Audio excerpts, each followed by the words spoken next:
Good morning to all of you. Today's topic is rickettsial infection. So, in this slide, what is rickettsial infection? Rickettsial infections and related infections such as anaplasmosis, ehrlichiosis, and Q fever. So, what is anaplasmosis? Anaplasmosis is a disease caused by the bacterium Anaplasma phagocytophilum, and these bacteria are spread to people by ticks bites, primarily from the blackish ticks. People with anaplasmosis will often have fever, headache with chills, and what is ehrlichiosis? So, ehrlichiosis is also bacterial illness that causes flu-like symptoms that include some symptoms like anaplasmosis. Here, one thing also, so what is Q fever? Q fever also caused a query fever. It is caused by Coxella burnetii. This bacteria naturally infects some animals such as goats and sheep and cattle. Coxella burnetii bacteria are found in our birth products like placenta, amniotic fluid. It may also cause mild symptoms similar to the flu-like symptoms. I think I should back to in the main topic. What is rickettsial infection? So rickettsial infection is rickettsia is small non-motile gram-negative bacilli that possesses the following common characteristics. They are obligate intracellular organism, but here it is uh, differentiate in bacterial characteristics and viral characteristics. So this is not cultivated in artificial media, although they can grow in cell lines on by animals and egg inoculations. Mainly, bacteria are cultivated in no, artificial media, but the rickettsia is not cultivated in artificial media. They are transmitted by arthropod vectors such as ticks, mites, flea, or loose. They infect the vascular endothelial cells. So here you can see here classification of rickettsia. The order Rickettsia has two families. One is Rickettsia comprises of two pathogenic genera, Rickettsia and Aurantia. Second one is family Anaplasmatensi, included four genera like Ehrlichia, Wolbachia, Anaplasma, and Neorickettsia. And former members such as Coxella and Brontonella are now excluded from this family. Coxella is not arthropod-borne infection. It is transmitted by inhalation mode. And Brontonella is not an obligate intracellular parasite capable of growing in cell-free media. It is also different genetics properties. Here you can see heading is Rickettsia versus viruses. So why we are taking verse, we are seeing a versus. So here mean sometimes Rickettsia seems like bacteria, and sometimes it is seems like a virus, because it has a lot of characteristics like viruses and like bacteria, because their small size and obligate intracellular properties. Rickettsia were once thought to be viruses. However, now they are confirmed to be bacteria due to having their characteristics like they possess gram-negative cell wall. However, they are poorly gram-stained, better stained with Giemsa stain.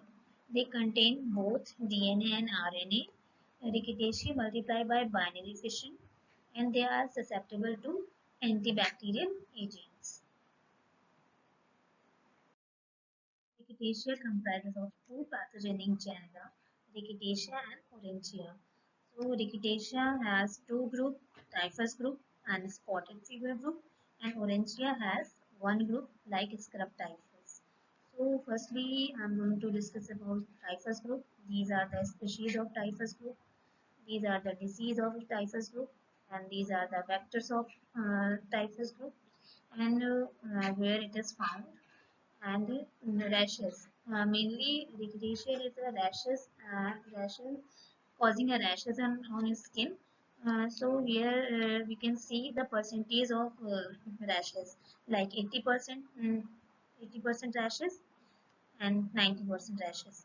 So first species is Rickettsia prowazekii.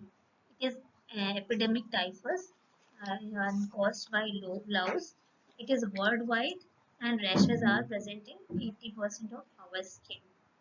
And second one is Rickettsia typhi. It is endemic typhus.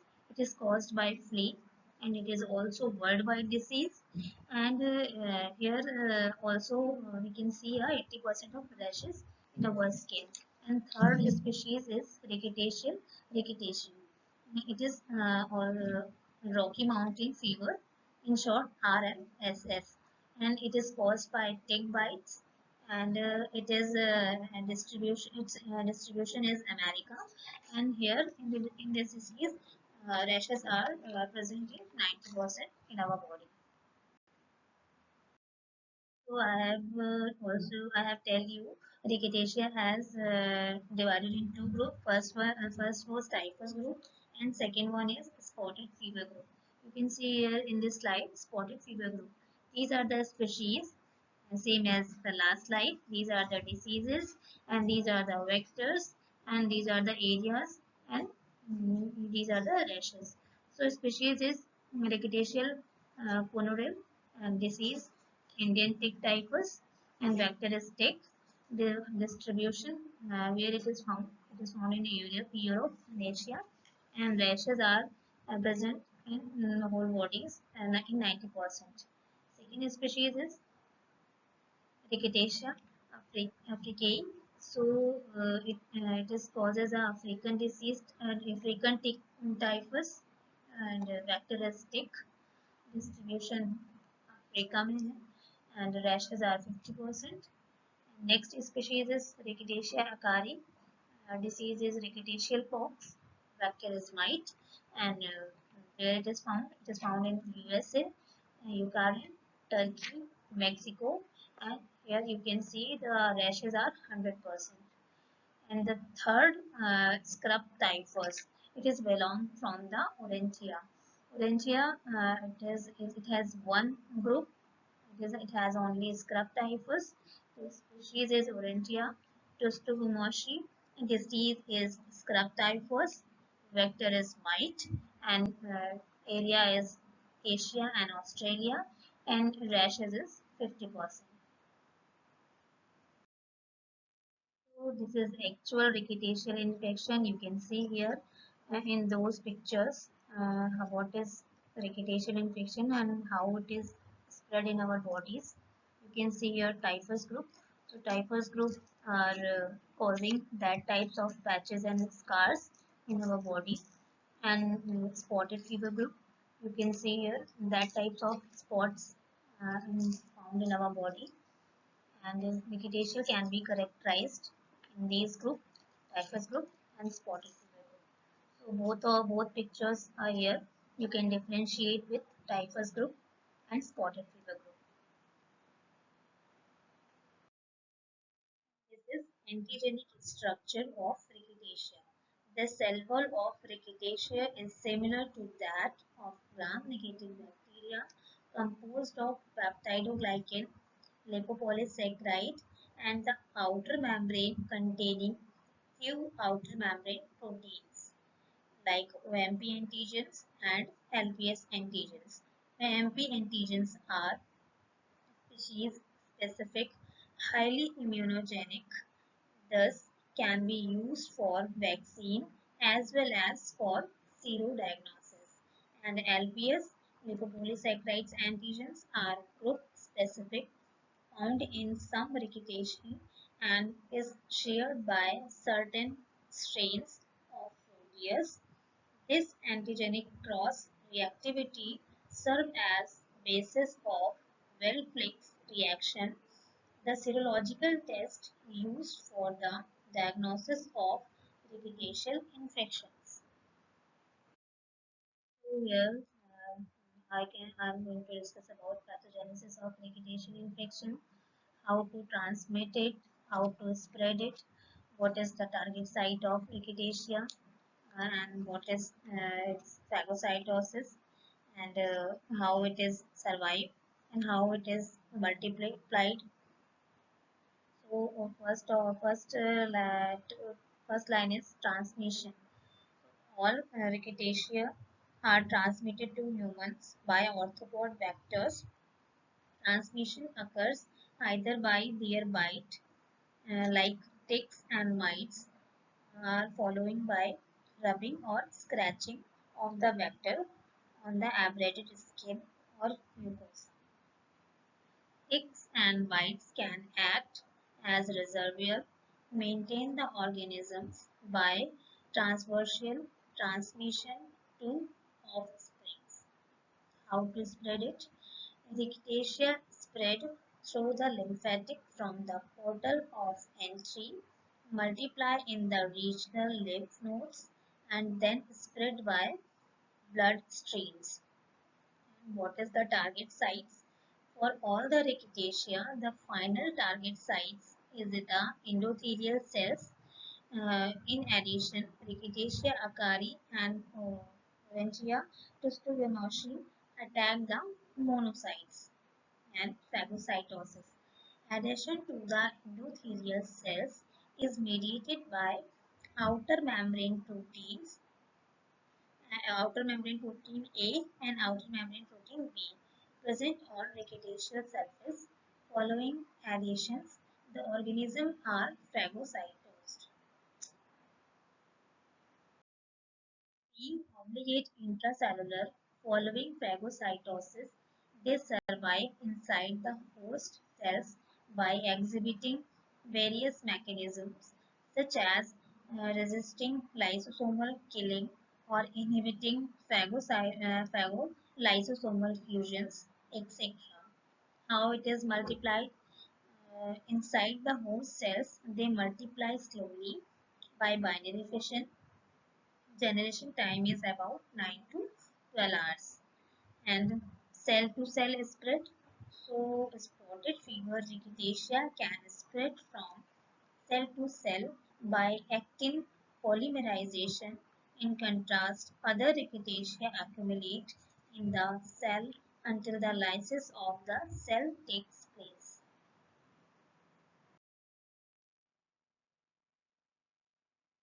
Epidemic typhus is caused by louse. You can go back in the seventh or sixth or seventh slide. You can see there the table of features of rickettsia. Their rickettsia prevozaki causing an epidemic typhus. So, what is vector of epidemic typhus? Vector is human body louse, pediculus humans corposis acquires the organism while taking the blood meal from an infected patient. And what is mode of transmission? By rubbing or scratching of abraded skin or mucosa contaminated by louse feces, and rarely it is by inhalation of louse feces during laboratory work exposure or during bioterrorism. And what are the clinical manifestation? So mainly here rashes and myalgia are the clinical manifestation. Epidemic typhus is an acute febrile disease accompanied by headache, myalgia, eye discharges, and rashes, occurring after an incubation period of 1 to 2 weeks. Rashes begins on the upper trunk, usually on the fifth day, and then become generalized, involving the entire body except for the face, palms, and soles. Myalgia. It is usually served and was referred to the crouching in Burundi outbreak, designation reflecting the posture of the patient attempting to the elevate of the pain.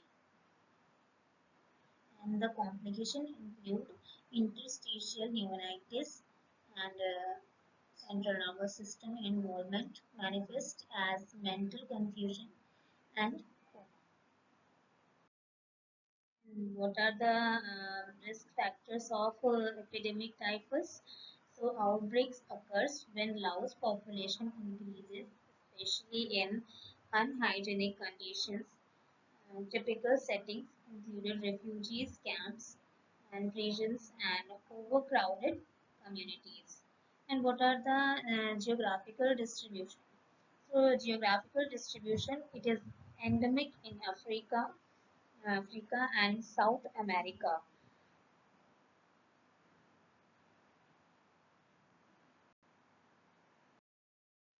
Again, you can go back to the seventh or sixth or seventh slide.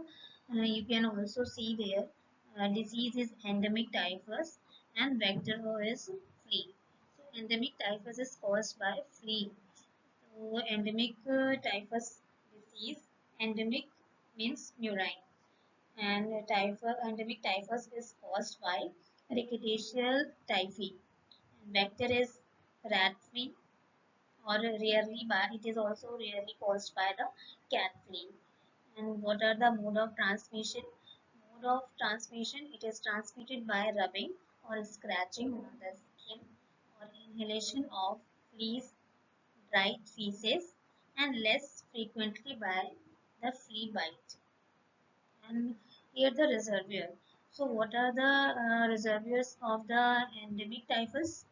So and rodents and Rickettsia norvegicus species are the natural reservoir. And what are the clinical manifestations? Clinical manifestations, so incubation period is 1 to 2 weeks, where it is developed in patient body.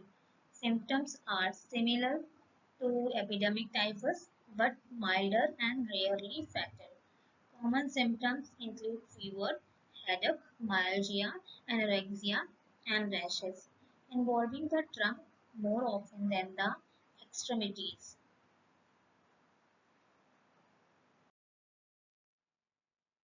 Endemic typhus, it is a worldwide, especially in warm areas throughout the tropic, having high rate infections.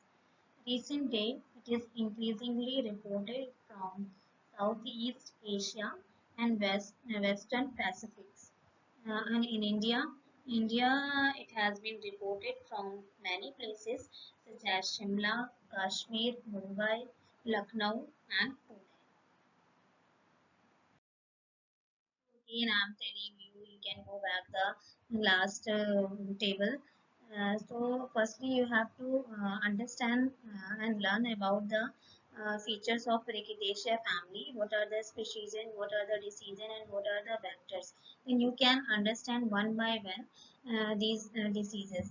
And this is the Rocky Mountain spotted fever disease.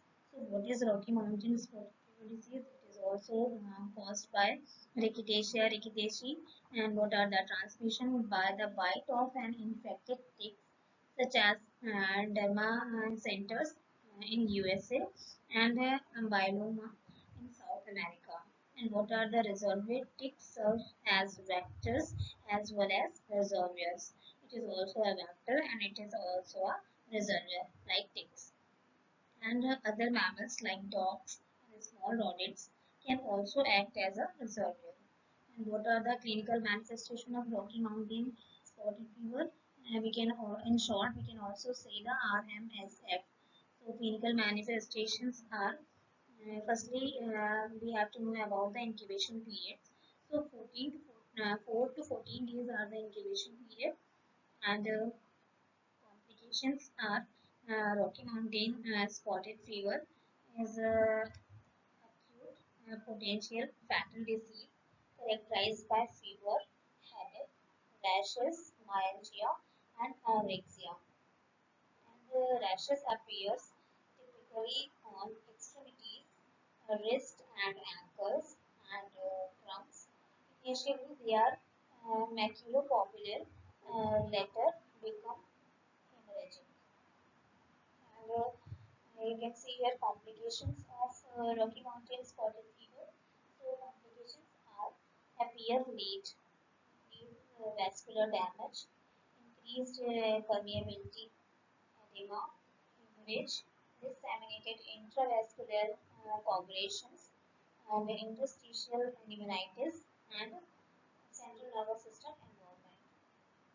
And it is the most fatal irrigation disease, and it is associated with higher mortality rate. And in the last line, geographical distribution, and where it is pandemic and epidemic. So, Rocky Mountain fever is endemic in high tick population area in US, Central and South America. It is more common during peak session and summer in tropics among children and males. So here India tick typhus ITT. It is caused by Rickettsia conuri. The vector is it is transmitted by the tick bite. And what are the clinical manifestations? So they are similar to that of Rocky Mountain spotted fever. In addition, an scar is observed at the site of the tick bite in the 50% of cases. Disease is more severe in patients with diabetes, alcoholism, or heart failure patients. And what are the geographical distribution? So, Rickettsia conuri is prevalent in southern Europe, Africa, and southern Asia, and in India. Indian tick typhus is widespread. Cases have been reported from Nagpur, Jabalpur, Pune, Lucknow, Bangalore, and Secunderabad. Rickettsial pox. Rickettsial pox is caused by Rickettsia acari. So vector is transmitted by bite of infected mites, and reservoir is mice are the principal reservoir of Rickettsia acari. And what are the clinical manifestations? So clinical manifestation of rickettsial pox are similar to any other rickettsial disease, but differ from the later by the presence of vesicular rashes, and often confused for the rashes of chickenpox, and hence so named. Scars are also presented in patient's skin. It is painless, black, crusted lesions, and surrounded by an erythematous hollow. It is present at the site of mite bites, and regional lymphadenopathy also they are causing. And what are the geographical distributions? And the Rickettsia acari is an endemic in USA, Ukraine, and Turkey, and Mexico. So, in the two pathogenic genera, Rickettsia and Orangia, um, Rickettsia is over typhus group or spotted fever group. And I will tell you about Orangia in the last two slides after the laboratory diagnosis of rickettsiosis.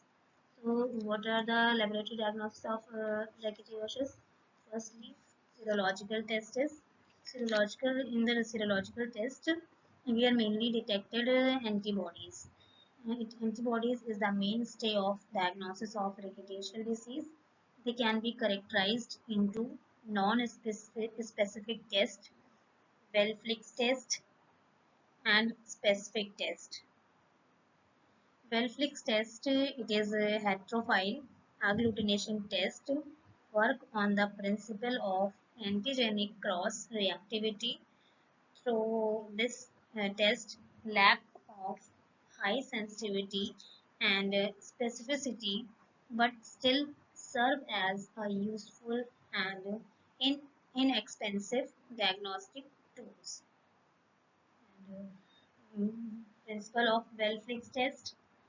The LPS antigen of some rickettsia is also shared by certain strains of Proteus OX19, OX2, and OXK strains. Hence, rickettsial antibodies are detected by using Proteus antigen. You can see here the Proteus antigens and what are the procedure of this test. It is tube agglutination test. Serial dilutions of patient serum are treated with non-motile strain of Proteus vulgaris. Proteus vulgaris is uh, kind of Proteus, species of Proteus, OX19 and OX2, and Proteus mirabilis is OXK. And how to utilize their result.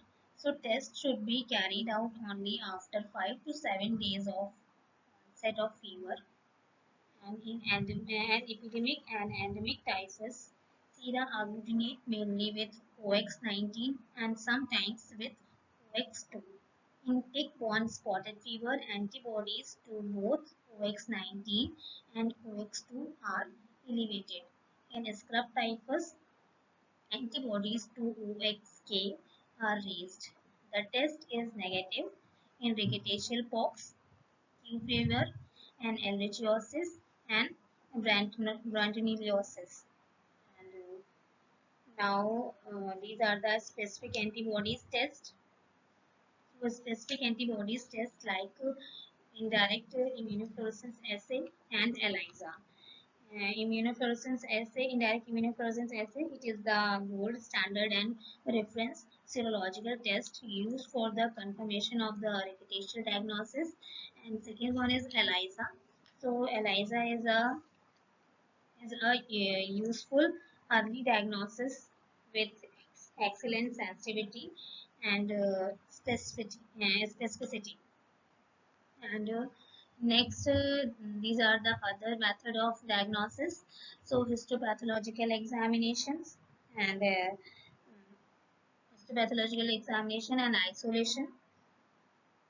Histopathological examination of cutaneous biopsy sample from a rash of lesions can be done even during the acute illness. And, isolation rickettsia cannot be cultivated in cell-free media.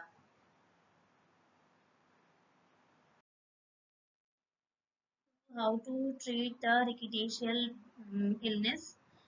So doxycycline is the drug of choice for the treatment of most of rickettsial infections, and chloramphenicol is used as alternative. And what are the prevention of rickettsiosis? So vector control strategies such as use of insecticides, control of rodents and other animals, improvement of personal hygiene, and here no vaccine is available at present against vegetation infections. I was talking about this scrub typhus disease. You can see here these are the scars and rashes of the scrub typhus illness. What is scrub typhus? Scrub typhus is caused by Orencia tsutomashi, formerly classified under Rickettsia. It is different from Rickettsia both genetically and by its cell wall composition.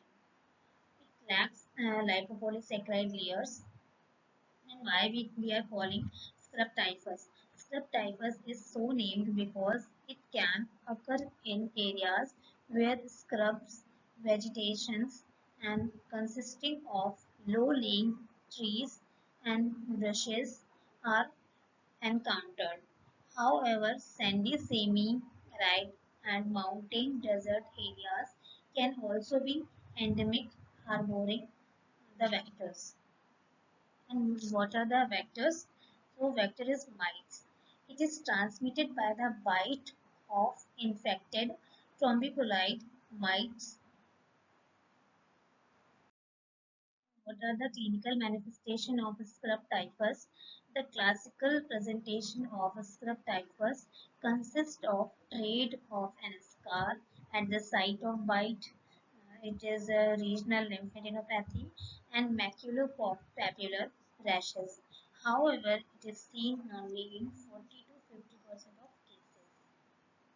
And what is the word scenario of spreading? In word scenario, scrub typhus is endemic to the part of the world known as the Testugamashi Triangle. Testugamashi Triangle. And Testugamashi Triangle, why we call Testugamashi Triangle, which extend from Japan, Russia in the north to the Australia in the south and Pakistan in the west. So we called Testugamashi Triangles. And what are the Indian scenario? So Indian scenario is a scrub typhus. It is a re-emerging infections disease in India. It is the most common rickettsial disease in India, prevalent in many parts of the country, such as sub-Himalayan belt like Bihar, Rajasthan, Maharashtra, Karnataka, Tamil Nadu, Pondicherry, and Kerala. And what is the treatment? Treatment is same as last diseases, rickettsial diseases like doxycycline. I have cleared all the topics of rickettsial infections, like general properties of infections, what is rickettsial infections, and what is scrub typhus, what is ehrlichiosis, what is Q fever, what is rentliosis, how it is, what are the antigenic structure, and what is the pathogenesis, and how it is diagnosed, how it is, where it is spread, and what are the species of rickettsial, and what are the vectors of in this infections. I have tell about all the things, and I have clear all my points. Thank you so much. Thank you so much for the seeing and watching and learning my presentation.